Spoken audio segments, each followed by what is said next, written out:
this experience until the end, and also trying to work out whether he should or should not teach people after that.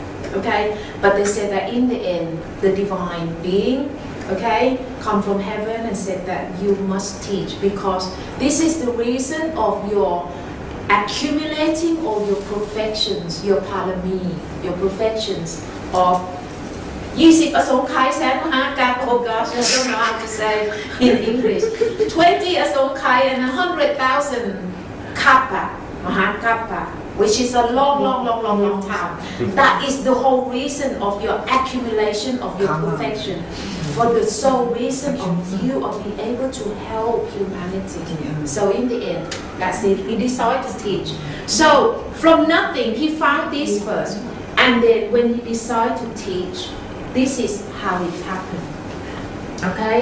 He said that this is his strategy of teaching. He said, first of all, human being got to have wisdom to know that life has a purpose to fulfill, a clear purpose to fulfill. That is, okay, that is to get to the point where you no longer have suffering. Come to the end of the suffering. This is the only purpose that you are thrown into this world. Okay? You are thrown into this world. It's not for a lot of people. What I try to say is that, especially the Western people, they like to think that there is only one life and one death. Okay? You're thrown into this world just for you to struggle, to grow up, have education, get married, raise children, getting old, and then die, and then turn into nothing. And this is supported by a world genius called Stephen Hawking. You remember, not so long ago, this year, he came out, gave the interview to the Guardians, okay, saying that human, especially our brain, is very much like a computer. Okay? So death, it means that once you switch the computer off, and that's it. There is no heaven, no hell, no life after death. Heaven and hell are for those who are afraid of what? Darkness, ghosts, or whatever. Okay?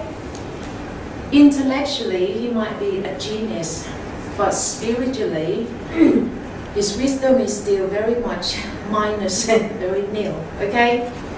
Because life, according to the Buddha, has a clear purpose to fulfill. You are thrown into this world to fulfill one clear purpose, that is to reach this mental state that has the eternal peace. Okay? Or you can replace this word with a very neutral term called the ultimate truth. If there is any ultimate truth at all, there got to be just one, not two, not three, not four. And not conveniently that the Buddhist truth is better than your truth, than the Islam, than the Christian. No. Okay? If there is any ultimate truth at all, there got to be one. So therefore, all these big words, okay, it got to refer to the same experience. To the same experience. That is called the ultimate truth, attribute one. And this is my coinage. Because all these big words, you can go into, engage in a philosophical debate endlessly. And sometimes pointlessly, because there is no ending in it. Because no matter how you're going to talk, you've got to involve Jerry. You've got to involve Jerry in it, right? And Jerry is unreliable. Jerry is elusive. So all these things cannot have anything to do with Jerry. So I came up with another terminology which force you to practice. The innocent perception force you to practice. Okay? So come back to this. The Buddha said that life have a definite purpose to fulfill. That is to bring yourself to the point where you have no suffering, which he called nirvana or godhood or whatever. So this is the wisdom that you must know. Okay? You are not thrown into this world for no reason, no. You've got a clear purpose to fulfill.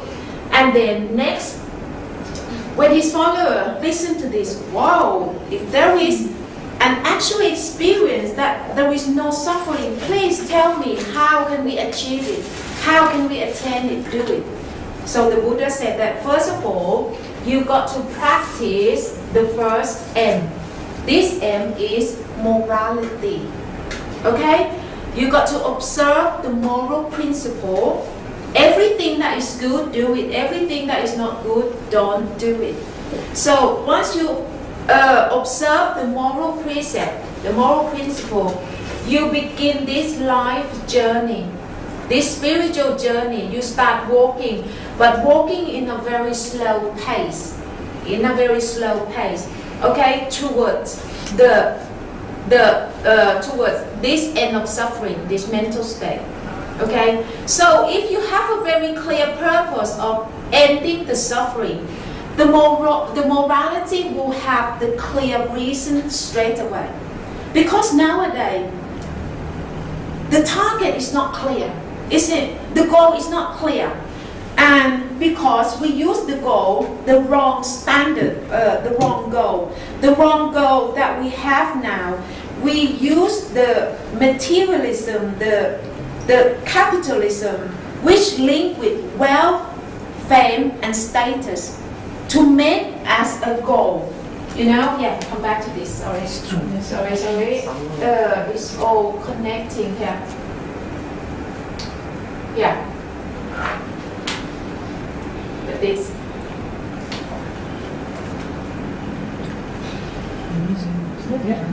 Okay, right. You see, this line, okay, this line, which is called normality, okay, is the state that the Buddha have found on the night of his enlightenment, okay, which he called nirvana. But in fact, it has everything to do with all these words, peace, calm, stability, or whatever, okay, and it's normality, okay. This is what he found in the night of his enlightenment. And this line with Jerry, yeah, or you can look at this pendulum first. Yeah, this pendulum. On the night of the enlightenment of the Buddha found that just the mental self alone, this pendulum here, this is the lump of consciousness. On the night of his enlightenment, he was disconnect and go beyond. So allow this lump of consciousness or this mental self to be free from Jerry. And he found that this mental self alone, in itself, it has the harmony, the normality, the peace and calm on its own. Okay? This is what he found out on the night of his enlightenment. And then he found the cause why his mental self swing here and there. He found that it is because of Jerry. Because of Jerry. And Jerry has the force, the mental force, which made this mental pendulum to swing in this way. If it's a black Jerry, it swings to this side because you stress, worry, anxiety, grief, pain, all these things swing to this side. And if it's a pink Jerry, it makes you to swing to this side. Okay? Jerry is the force to make your mental self to swing. But when you release from Jerry, this pendulum will come to a standstill again. And this is the law of nature. The law of nature. Okay? So when the Buddha found out this, he knows how to help people to stay calm like this again by bringing the mental self back home. But as for the rest of the world, the non-practitioner who do not know about this practice, when they experience this kind of joy, excitement, fun, the pleasure, okay, which led by Jerry like this, okay, the kind of, this kind of worldly happiness that involved with wealth, status, you know, and fame is so delicious. So they love this kind of feelings, the worldly value. Okay? So they make this into a standard of living. A standard of living guided by American dream. Guided by, the capitalism, okay? It's nothing, it's just based on American dream with the Hollywood, So you must live in a house like this, you must have this and that. And then all these capitalists, all these merchants go to provide for you, okay? By get all these resources and making all the things that will pacify your senses. Okay? Look at the thing, all the nice thing, listen to all the nice sound, make music, all these things. It's all about materialism, consumerism. Because when you can consume and pacify all your senses, you feel good. You feel happy. Okay? But it is the happiness that is the worldly type of happiness. The joy, fun, all these things. Okay? So we are using this level, this standard of living, which is the false standard, as the goal of life. Can you understand? Yes. Or using this, if judging from this pendulum, okay, we are using this. Basically, we want this pendulum, this mental pendulum, to stay like this all the time. And then the materialism, capitalism, is nothing more than trying to provide you the new toy. All this gadget, this and that, okay? It's all the new toy, because this thing is subject to change.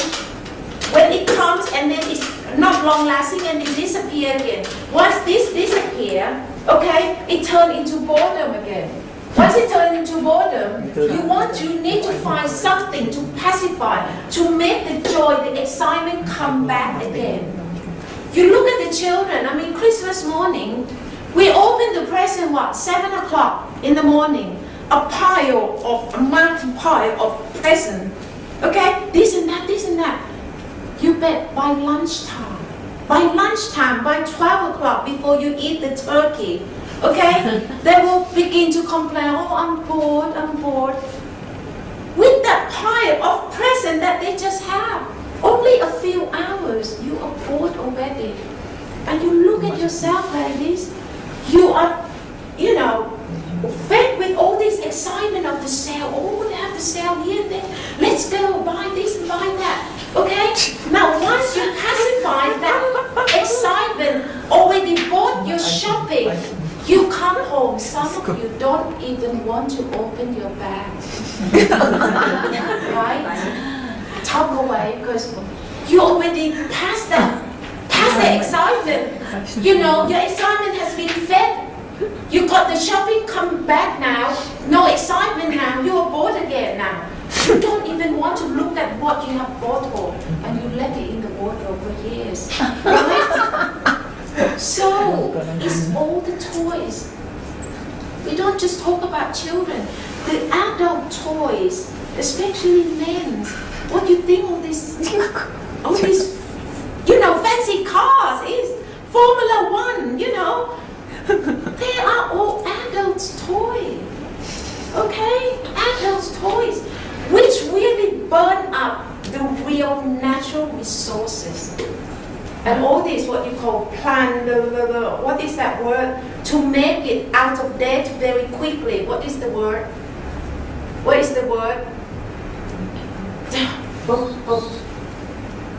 You produce all these new products come out, and you make it, since like iPad 1 or iPhone 1, and then a few months later you got iPhone 2 and iPhone 3. So the iPhone 1 is outdated already. What is that word? There is a word for it. Obsolete. Planned obsolescence, isn't it? Okay? That is a really